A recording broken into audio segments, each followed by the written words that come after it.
Well, welcome, Sisters in Crime is delighted to welcome you tonight to Unmasking the Truth. And what a great crowd. We normally hold these events on Friday nights, but between the Grand Prix, Easter and the Sydney Swans, this is their Melbourne home. There was no alternative. Please also welcome our panel, Louise Milligan, Sarah Bailey, Abby Corson, who will be exposing the perfidy, duplicity and brutality that define some people and far too many institutions.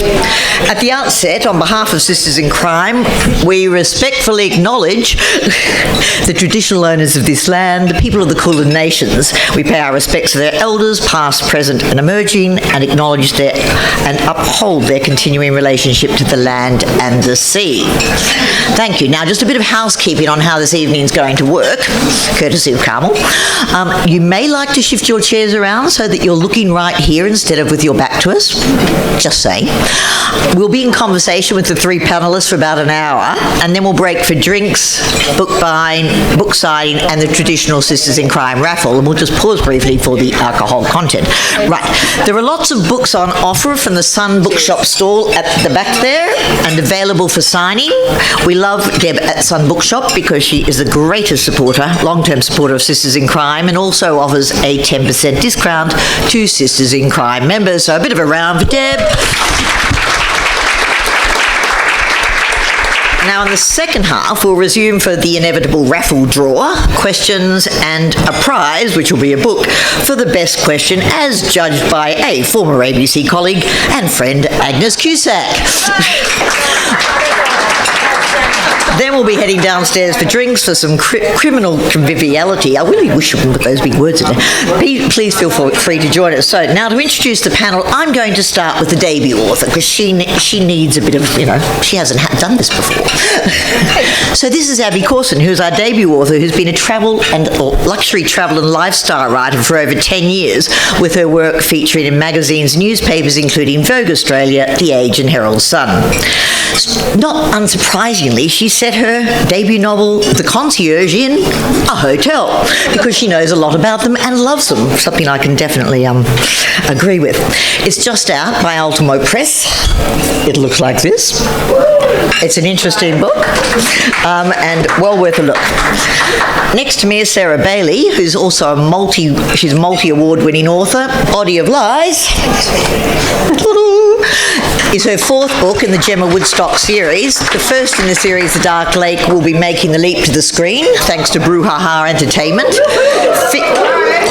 Phoebe Tonkin from Boys Swallows Universe Star will executive produce and star in the series. So, big round of applause for that. And perhaps more importantly, today she was inducted into her high school Hall of Fame. I mean, who else do you know? We can't see in your presence. No. Absolutely. And of course, at the end of the day, we have Louise Milligan, who presented the Sisters in Crime 2022 David Awards. She's a multi-award-winning investigative journalist for ABC TV's Four Corners, and you may have seen her most recent expose on Cranbrook School in Sydney. Would you have done that if it was a girls' school? Anyway, sorry. Louise's two best-selling non-fiction books under her belt, Cardinal, The Rise and Fall of George Pell, and if you've read it, you'll realise it was an incredible testament to slogging and banging on doors and getting all the details and putting them together, and is an extraordinary book. And Witness, an investigation into the brutal cost of seeking justice. Now she's turned her hand to crime fiction with Pheasant's Nest, which is a rip-snorting, can't put it down book, very tight, from lots of points of view, and interesting.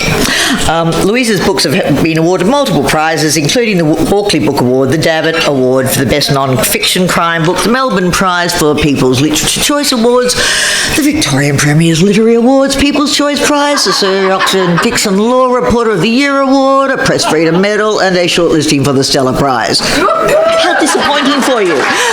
Anyway, so please welcome our panellists.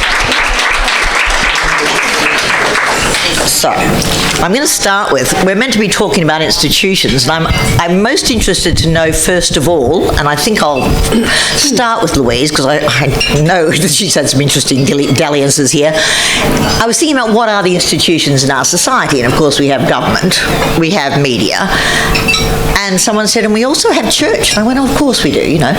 Yes, and Louise knows a little bit about that, and I'm interested in your experience of being on the wrong side of the media in terms of getting flack from the media.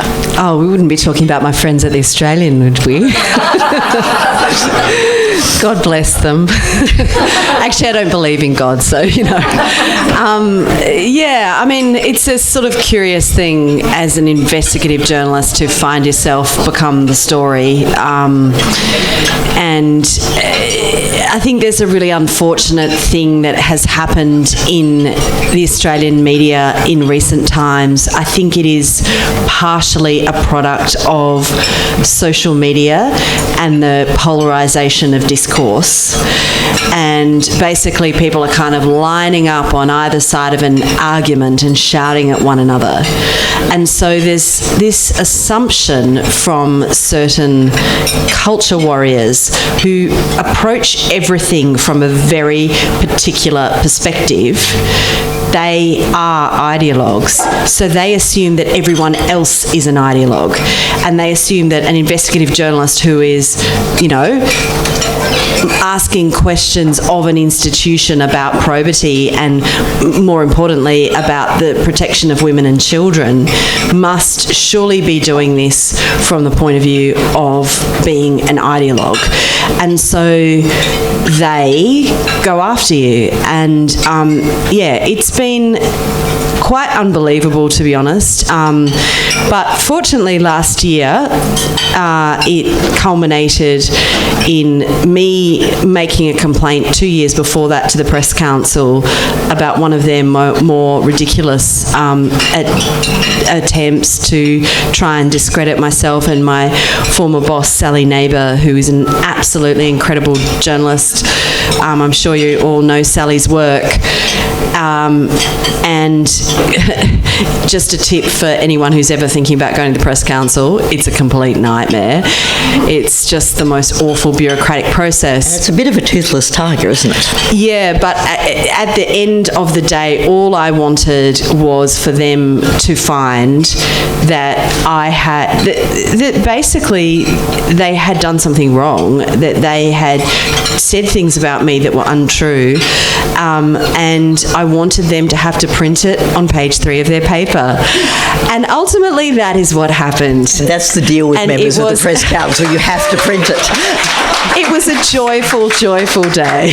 Leslie. Have that framed on the wall, do you? I don't have it framed on the wall, but I mean, on a serious note, I mean, doing this work is not easy. I was, you know, talking about it before at dinner. It's kind of like you just keep having to run into the fire. But you do it because there are really important issues at stake. And, you know, a good example is the story that went to air 2 weeks ago now on Cranbrook, as you say. And I mean, for people who don't know Cranbrook, it's on Sydney Harbour, it's in Bellevue Hill, overlooking Point Piper. It is quite literally Australia's richest postcode. It is the alma mater of billionaires. It's where billionaires send their sons. And there were very, very concerning things going on there. And, you know, we had another situation where basically there were people who had, you know, friends in the media and so on, who they were able to sort of like convince before even a frame of our program had gone to air that it was a hit job, when in fact, again, it was a, you know, an investigation that had been months in the making. It was based on the accounts of multiple whistleblowers, both on camera and off. We had a forest of documents holding it up. and we had fact-checked it within an inch of its life. It was tight as a drum, and basically they tried to, fight. They tried to protect the headmaster. They tried to pretend, as I say, that it was a hit job. It went to air on the Monday night, and by Friday the headmaster was gone. And the reason he was gone is because he left a teacher in his job who had admitted that he had looked up the skirts of girls in class and discussed their waxing regimes. And I mean, honestly, the emails I will never be able to scrub from my brain. They are so disgusting. The point is that this same headmaster had been such a vociferous arguer for co-education at the school. They were about to go co-ed in 2026. So young girls were about to come to this school, and he not just kept this teacher out on, not just found that it wasn't reportable conduct, but finally he also promoted him. And I just found it so chilling that after we had that Royal Commission, which I spent a lot of time wading through those documents from the Royal Commission and speaking to hundreds of survivors and so on, I just found it so chilling that in 2023, 24, we could be in this position that, you can have all the fancy child protection laws in place, you can have all the good things in theory, but if you don't actually live them, and if you aren't ever vigilant, the same thing will happen again. Does it frustrate you that facts often don't change people's minds? I mean, they've got a point of view, they're an ideologue, they've got a certain frame on the world, and giving them really good facts like you do doesn't actually shift them. Look, I think that the ideologues, having said everything that I've sort of said before, I think they are well and truly the minority. And the vast, vast majority of correspondence that I receive about our work at Four Corners is incredibly encouraging. It's just that those people happen to have loud voices and, they have shouty platforms, and they have, it magnifies, what they're saying and makes it sound like it's, 50% of the population believes this, 50% of the population defends George Pell, for instance. That's not true. 99% of the correspondence I've had has been not just positive, but overwhelmingly so. So you sort of have to just kind of cast it aside. And if people are not persuaded by, as I say, arguments that are about the safety of children, it just should be everything, and if they're not persuaded by that, well, that's their problem, and they need to look into their hearts and stop, basically. How has it been in court when you're a journalist giving evidence? Oh, it's absolutely terrible. It's I've only shocking. been in I court wrote a whole book about it. That's why I wrote my book Witness.